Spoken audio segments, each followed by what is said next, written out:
लंबे समय पहले स्वर्णपुर नामक एक सुंदर सा गांव था। उस गांव में वीरेंद्र और जानकी नामक पति पत्नी रहते थे। वीरेंद्र उसी गांव में रिक्शा चलाता था। एक दिन दोपहर के समय में जब वो रिक्शा चला रहा था तो उसे रास्ते में एक औरत खड़ी हुई दिखती है। रुकिए, रिक्शा रोकिए। तब वो उस औरत के पास उसका रिक्शा रोकता है। आपको कहाँ जाना है जी? पड़ोसी गांव जाना है। ठीक है, रिक्शा में बैठिए। और तब वो औरत रिक्शा में बैठ जाती है। उसके बाद वीरेंद्र पड़ोसी गांव की ओर चलाते रहता है। जब वो उस गांव के सरहदों तक पहुंचता है तो रिक्शा में बैठी औरत चारों ओर किसी को ना होते देख अचानक एक भूत में बदल जाती है। सामने वाली उस पेड़ के पास रोक दो। बस कुछ ही देर में गांव पहुंच जाएंगे ना जी, बीच रास्ते में इस पेड़ के पास क्यों रोकना? मैं जो कह रही हूँ वो करो बस। जी, आपके कहे के अनुसार ही यहाँ रोक दूंगा। ऐसे वो भूत की गुस्सा से डर कर रिक्शा वाला रोक देता है। वैसे आपने मुझे यहाँ रोकने क्यों कहा है जी? ऐसे पूछते हुए जब वो पीछे मुड़ता है तो उसे वो औरत नहीं दिखती है और वो चौंक जाता है। हाँ, कहाँ गई वो औरत? तो फिर अब तक मुझसे बात कौन कर रहा था? और ऐसे वो रिक्शा से उतरकर उस औरत को ढूंढने लगता है। और तब अचानक पेड़ के नीचे रखे रिक्शा उसके सामने प्रकट होती है। मुझे ढूंढ रहे हो? मैं यहाँ हूँ। उसकी आंखों के सामने रिक्शा का प्रकट होना और उसमें से किसी का आवाज आना और वहां कोई ना दिखना देख वो हैरान हो जाता है। कौन बात कर रहा है? मुझे दिखे बिना कहां से बातें आ रही है? वो डर के मारे इधर उधर देखने लगता है। तब अचानक वो भूत उसके सामने प्रकट होती है और उसे देख वो दंग रह जाता है। हाय भगवान, ये तो भूत है! भूत को देख वो जोर से चिल्लाते हुए भागने की कोशिश करता है, लेकिन भूत उसे घूरने पर वो एकदम से भागते हुए जमीन से ऊपर उड़ने लगता है। कृपया मुझे कुछ मत करो, तुम जो कहोगे मैं करूंगा, मुझे छोड़ दो। हवा में उसे ऐसे उड़ते और कांपते हुए देख वो भूत उसे नीचे उतार देती है। बहुत देर तक रिक्शा में बैठने के कारण मैं थक गई हूँ।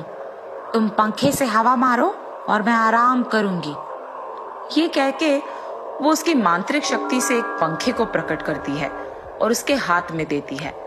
वो पंखा लहराता है और भूत आराम करती है। हुफ, भूत तो आराम से सो रही है। यही अच्छा मौका है। उसके जागने से पहले मुझे यहाँ से निकल जाना होगा, वरना वो मुझे नहीं छोड़ेगी। और वो तुरंत उसकी रिक्शा को छोड़कर वहां से गांव की ओर भागता है। दोपहर होने के कारण रिक्शा चलाने वाले सारे एक जगह पे रुक के अपने अपने रिक्शा में बैठे रहते हैं। भागते हुए वीरेंद्र वहां पहुंचकर उनके पास जाता है और डरते हुए उन सबको जो कुछ भी उसके साथ हुआ बताता है। क्या तुम्हारे रिक्शा में एक भूत बैठी थी? दोपहर की धूप में तुम्हें ऐसे लगा होगा। ये भूत वूत सच में थोड़ी होते हैं। हाँ, ये सच है, लेकिन मुझे लगता है कि हम सबको मिलकर उस जगह जाके पता करना चाहिए कि सच क्या है। तुम्हें यकीन नहीं हो रहा है ना? आप लोग भी मेरे साथ वहां आओ। अपनी आंखों से खुद देखोगे तो पता चलेगा तुम्हें। चलो, मैं तुम सबको मेरे रिक्शा के पास ले जाऊंगा। ऐसे वो उन सबको उसके रिक्शा के पास ले जाता है। इतने में सोते हुए भूत हवा ना आने के कारण नींद से जाग जाती है। ठीक तभी उसे कुछ दूर में वीरेंद्र और उसके साथ कुछ लोग दिखते हैं। उनके उसकी तरफ आते हुए देख वो भूत तुरंत उस पेड़ के ऊपर चढ़ जाती है। रिक्शा में भूत का ना होते देख वीरेंद्र चौंक जाता है। देखा तूने वीरेंद्र, यहाँ तुम्हारे रिक्शा के अलावा कोई नहीं है। वो सब तुम्हारा वहम था। सबके ऐसे कह के चले जाने के कारण वो धीरे से रिक्शा को गांव की ओर चलाते हुए सोच में पड़ जाता है। मुझे गहरी नींद में देख वो चुपचाप उसके गांव जाकर उसके दोस्तों को मुझे दिखाने ले आया और मेरी अच्छी नींद भी इसके ही कारण खराब हो गया। अब से मैं इसे चैन से सोने नहीं दूंगी। ये फैसला करके उस रात को भूत उसका पीछा करते हुए उसके घर तक चली जाती है।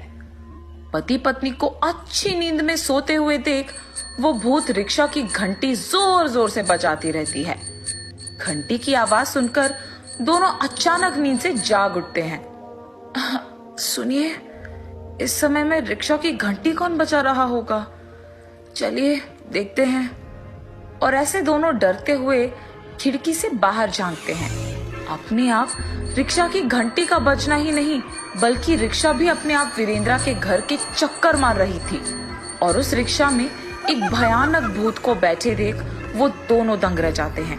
हाय भगवान, रिक्शा की घंटी अपने आप बज रही है, रिक्शा अपने आप चक्कर मार रही है और उसमें एक डरावनी भूत बैठी है।